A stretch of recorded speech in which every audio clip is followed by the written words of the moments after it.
اور وہم میں پڑنے کی ضرورت نہیں ہے کہ آپ کے جو ہے نا وہ کام بگڑ رہے ہیں۔ تو نقصان صرف اس کا یہی ہے کہ ناظرین جب آپ جو ہے نا وظیفہ کر رہے ہیں،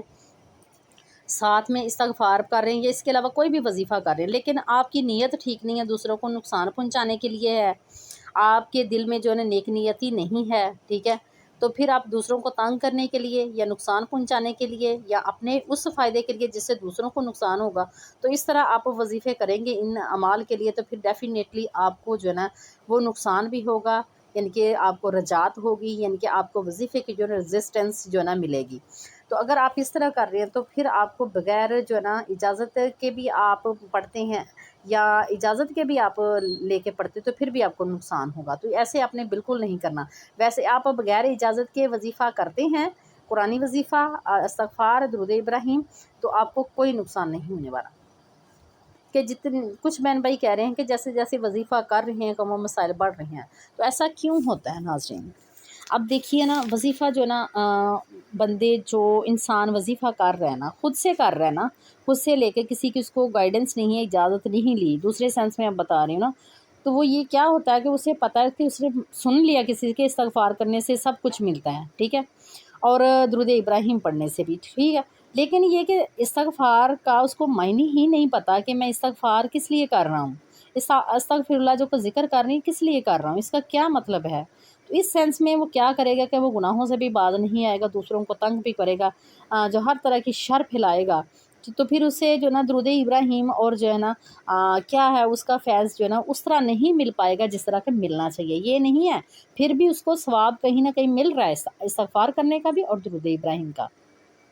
اور جو مسائل بڑھ رہے ہیں نا وہ اس وجہ سے کہ اپنے آپ کے اعمال میں کہیں نہ کہیں کوئی کوتاہی ہے، آپ ہو سکتا ہے جس گناہوں کی معافی مانگ رہے ہو گناہ پہ گناہ کیے جا رہے ہیں، دوسروں کو تنگ کر رہے ہیں، آپ کی زبان سے جو دوسرا مسلمان محفوظ نہیں ہے، آپ کے ہاتھ سے دوسرا مسلمان محفوظ نہیں ہے، تو یہ ساری چیزیں آپ کو سمجھنے کی ضرورت ہے، اس لیے میں آپ کو بار بار جو ہے نا اپنے اعمال ٹھیک کرنے پر جو ہے نا کہتی ہوں، فوکس کرواتی ہوں کہ یہ کریں، اپنے دل سے حسد، جلن، بغض، غصہ اور غیبت جیسی ساری بیماریاں نکال دیں، جھوٹ بھی، اگر یہ بیماریاں آپ کے اندر رہیں گی نا تو پھر آپ کو جو ہے نا فیض نہیں ملنے والا، کیونکہ آپ کو ثواب تو ملے گا لیکن آپ کے بگڑے ہوئے کام جو ہے نا ان میں پھر آپ کو جو ہے نا دیر لگی، ویسے تو اللہ تعالیٰ ہر چیز پر قادر ہے، آپ کو جب اس نے توفیق دے دی ہے استغفار کرنے کے اور درود ابراہیم کے، تو وہ آپ کے جو ہے نا آپ کے دل کو بدل سکتا ہے اللہ پاک، ٹھیک ہے، تو لیکن یہ کہ انسان کو خود جو ہے نا اپنے آپ کو بدلنا ہے، کیونکہ اللہ پاک نے جو نا ہر چیز انسان کو دے دی ہوئی ہے، اشرف المخلوقات بنایا ہے، سیدھا راستہ بھی دکھایا ہے اور جو غلط راستہ ہے وہ بھی پتہ ہے، تو خود جو صحیح راستہ خود چننا ہے نا تو پھر جو ہے نا فیض جلدی ملے گا اور آپ کے مسائل بھی ختم ہونا شروع ہو جائیں گے۔ اس لیے آپ سے گزارش ہے کہ جب آپ وظیفہ کریں پہلے جو ہے نا اللہ پاک سے اپنی زبان پہ بھی معافی مانگیں کہ اللہ پاک میں اپنے گناہوں کی معافی مانگتی ہوں یا مانگتا ہوں اور میں توبہ کرتا ہوں سچی آئندہ انشاءاللہ میں ایسے گناہ نہیں کروں گی، یا پھر وہ ایسے گناہ جن کا مجھے پتہ بھی نہیں میں نے کیے ہوں وہ مجھے معاف فرما دے، اور آئندہ تو آپ کو پتہ ہے نا کہ کون سی چیزیں ہیں وہ غلط ہیں کون سی ٹھیک ہیں، تو نیکی کے اعمال کرنے شروع کر دیں، آپ کے اندر جب نیکی کی سوچ پیدا ہوگی تو انشاءاللہ آپ کے اعمال بھی نیک ہو جائیں گے اور گناہ بھی معاف ہو جائیں گے۔ اب تیسرا پوائنٹ ہے کہ کیا ہم وظیفہ کسی سے بھی لے سکتے ہیں، تو ناظرین آپ وظیفہ جو ہے نا خود کر سکتے ہیں، کسی سے بھی لے سکتے ہیں، لیکن ایک چیز کا آپ کو خیال رکھنا ہے، جو وظیفہ دینے والا ہے نا آپ کا جو دینے اس کے خود بھی اعمال ٹھیک ہونے چاہیے، اس نے خود عمل کیا ہو اور وہ اس کا جو ہے نا اچھا ریسائٹر بھی ہو اور اس کو اس کے بارے میں علم بھی ہو، تو پھر وہ آپ کو وظیفہ دے گا، وہ آپ کو جو نا اپنی نظر میں رکھے گا، مثلاً کہ نظر میں اس طرح کہ وہ آپ کے لیے گاہے بگاہے دعا کرتا رہے گا کہ یا اللہ پاک اس کو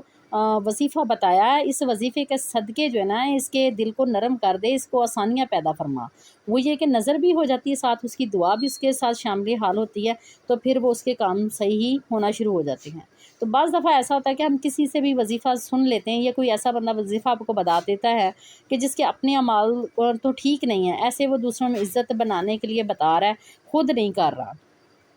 تو اس طرح کے جو بندے ہوتے ہیں وظیفہ بتا دیتے ہیں، ان کو نہیں پتہ کہ سامنے والے بندے کے ساتھ کیا سچویشن کیسے حالات ہیں، تو پھر جو ہے نا تھوڑی بہت گڑبڑ ہو سکتی ہے کہ آپ کو جو ہے نا رہنمائی گائیڈنس کہیں نہ کہیں سے ضرور لینی چاہیے، ٹھیک ہے، ویسے آپ خود اگر تو آپ خود علم رکھتے ہیں نا، آپ جو قرآن پاک کو ترجمے کے ساتھ تفسیر کے ساتھ پڑھتے ہیں، سنتوں کا مطالعہ کرتے ہیں اور حدیث کا مطالعہ کرتے ہیں، تو پھر تو آپ اچھے اور کامل یقین کے ساتھ نا خود بھی عمل کر سکتے ہیں، ٹھیک ہے۔ تو اگر آپ کو علم نہیں ہے، مطالعہ نہیں ہے، تو پھر اپنا جو ہے نا گائیڈر سے، رہنما سے ضرور جو ہے نا اس وظیفے کے بارے میں جو ہے نا وہ آپ کر لیں کہ میں کیا کروں، مجھے کس طرح کا عمال کرنے چاہیے کیسے، تو وہ آپ کو گائیڈ کرے گا، تو انشاءاللہ آپ کے جو بگڑے کام سنورنا شروع ہو جائیں گے۔ چوتھے نمبر پہ یہ ہے ناظرین کہ استغفار، بھائی سوال کرنے کا استغفار اور درود ابراہیم کا وظیفہ کرنے کے لیے ہمیں کیا اجازت لینے کی ضرورت ہے؟ تو ناظرین یہاں بتا دوں کہ استغفار اور درود پاک کا وظیفہ کرنے کے لیے آپ کو کسی کی بھی اجازت لینے کی ضرورت نہیں ہے، انشاءاللہ آپ کو فیض ملے گا۔ یہی جو میں نے پہلے تین پوائنٹس میں جو نا آپ کے ساتھ باتیں شیئر کی ہیں نا کہ اپنے اعمال کو ٹھیک کر لیں، انشاءاللہ جو نا آپ خود سے بھی اپنا استغفار جتنی بھی تعداد میں مقرر کر لیں، اس پہ ریگولیرٹی رکھیں، کنسسٹنسی کو برقرار رکھیں، فل کانسٹنس یقین کے ساتھ کریں گے نا، تو اللہ پاک جو ہے نا بغیر کسی کی اجازت کے یعنی کہ آپ کو وہ فیض ملے گا۔ کیونکہ دیکھیے استغفار کرنے کی تو اجازت اللہ پاک نے دی ہوئی ہے۔ اللہ تعالیٰ قرآن پاک میں فرما رہے ہیں سورہ نوح میں کہ آپ استغفار کرو میں تاکہ تمہیں معاف فرما دوں، تمہیں بغات دوں گا، نہریں دوں گا، چشمے دوں گا، اولاد سے نوازوں گا، بارشیں دوں گا۔ تو پھر اس میں ہر چیز آ جاتی ہے، اور بھی مقامات پر اللہ پاک نے استغفار کے لیے وعدہ کیا ہے کہ جو استغفار کرتا ہے تو اس کو یعنی کہ سب کچھ ملتا ہے۔ لیکن استغفار سوچئے نا، استغفار کیا ہے؟ اپنے گناہوں سے معافی مانگنا، پکے سچے دل سے جو ہے نا توبہ کرنا، اور آئندہ جو ہے نا نیکی کے اعمال کرنا، پھر آپ کا صحیح استغفار ہوگا، پھر روحانیت ملے گی۔ اسی طرح درود پاک کے لیے نبی پاک صلی اللہ علیہ وآلہ وسلم کی گارنٹی ہے۔ میں پہلے کئی جو ویڈیوز میں احادیث مبارکہ پیش کر چکی ہوں کہ نبی پاک صلی اللہ علیہ وآلہ وسلم نے فرمایا ہے کہ جو درود پاک کو ہی اپنا وظیفہ بنا لے تو اس کی تمام زندگی کے گناہ معاف ہو جاتے ہیں اور وہ جنت کا حقدار ہو جاتا ہے،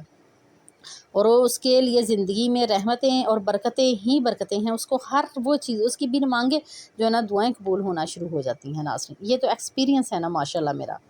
تو اسی لیے میں آپ کو بھی بتا رہی ہوں۔ تو آپ جو ہیں اگر خود علم رکھتے ہیں، خود یقین کے ساتھ کر سکتے ہیں، اپنے آپ کو موٹیویٹ تو خود کر سکتے ہیں، اپنے آپ کو گناہوں سے خود بچا سکتے ہیں، اپنی تربیت خود کر سکتے ہیں، تو آپ کو کوئی اجازت کی ضرورت نہیں ہے۔ تو وہاں آپ کو اجازت کی ضرورت پڑتی ہے جب آپ کے مسائل بڑھ رہے ہیں آپ کے ذکر کرنے سے، تو وہ پھر آپ کو رہنمائی لے لینی چاہیے۔ انشاءاللہ جو آپ کا گائیڈر ہے وہ انشاءاللہ آپ کو گائیڈ کرے گا کہ کہاں آپ کے مسئلہ ہے، کیا آپ کے ساتھ مسائل ہیں، تو وہ جو ہے نا آپ کو ابھی میں نے اس ویڈیو میں شروع میں سارے بتا دیے ہوئے ہیں، بس آپ ان پر غور کریں۔ انشاءاللہ جو ہے نا آپ کو کوئی نہیں بھی بتائے گا، وظیفہ آپ خود سے بھی کریں گے، اپنے اعمال کو ٹھیک کریں، صلہ رحمی پیدا کر کے دوسروں کے لیے آسانیاں پیدا کریں، اور جو ہے نا دوسروں کو معاف کر دیں، اور خود معافی مانگیں اور معاف کر دیں، ٹھیک ہے۔ کیونکہ اللہ تعالیٰ جب انسان کو جو ہے نا اللہ تعالیٰ کا وعدہ ہے کہ اس کے جو ہے نا پوری زمین سے لے کے آسمان تک بھی گناہ ہوں گے تو میں معاف کر دوں گا اگر وہ سچے دل سے توبہ کرے۔ تو پھر ہم انسانوں کی کیا اوقات ہے کہ ہم ایک دوسرے کے لیے بغض اور حسد رکھیں۔ تو ناظرین اسی لیے کہ آپ جب اپنا جو گائیڈر ہے اس کو دیکھیں، اس کے اعمال کیسے ہیں، پھر اس کے ساتھ جو ہے نا آپ رہیں، آپ کی روحانی تربیت ہوتی رہے، تو اللہ پاک بہت جلدی کرم کریں گے۔ تو امید ہے کہ ناظرین آج کی ویڈیو جو ہے نا آپ کو پسند آئی ہوگی۔ اگر ویڈیو پسند آئی ہے تو اس کو لائک بھی کریں، شیئر بھی کریں، تاکہ دوسروں کا بھی بھلا ہو، جو بہت زیادہ پریشان ہیں، جو رہنمائی کہیں سے نہیں لے سکتے، ان تک پہنچے، آپ کو بھی ثواب ملے گا اور مجھے بھی ملے گا۔ اور جو نئے بہن بھائی ہیں ان سے ریکویسٹ ہے کہ چینل کو سبسکرائب کر کے بیل کو آل پہ کر لیں، تاکہ آپ کو میری ہر نئے آنے والی ویڈیو کو نوٹیفیکیشن مل سکے۔ تو مجھے رکھیے گا دعاؤں میں یاد۔ اب مجھے دیجیے اجازت، اللہ حافظ فی امان اللہ۔